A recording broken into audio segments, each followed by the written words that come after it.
И понатаму продолжува големиот проблем со кој долги години се соочува општата болница Кочани, односно недостаток на лекари, специјалисти и друг технички персонал. Нервното оделение се уште е без ниту еден лекар, само еден е пратен на специјализација, а за сега функционира оделението само со 2 лекари психијатри. Слична е состојбата и со хирургија, каде што имаме само 2 хирурзи, а еден е пратен на специјализација. На гинекологија исто, има сега 2 гинеколози и еден пратен на специјализација. На педијатрија работат 3 лекари, а 2 се пратени на специјализација.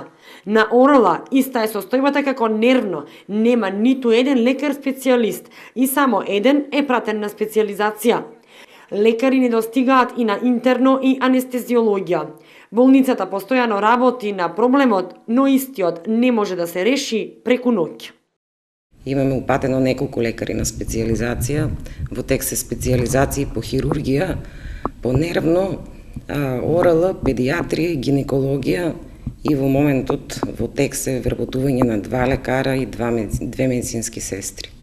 Проблемот е покомплексен, додава Цимбаливиќ, со оглед на тоа дека старосната граница на постоечкиот персонал е таква што кога специјализантите ќе завршат со специјализацијата, по еден од сегашните специјалисти ќе отиде во пензија, што значи повторно ќе имаме истата бројка на специјалисти. Таков е примерот со гинеколозите или хирурзите, на пример, каде што сега работат по 2, од кои што по еден во 2 оделенија наскоро ќе замине во пензија, а на негово место ќе дојде новиот специјалист и повторно оделенијата ќе работат со по 2 гинеколози и хирурзи. Недостигот на специјалисти во Кочанската болница е долгогодишен и за овој проблем, додава Цимбаливиќ, требаше да се размислува многу одамна, па сега да имавме завршени готови специјалисти.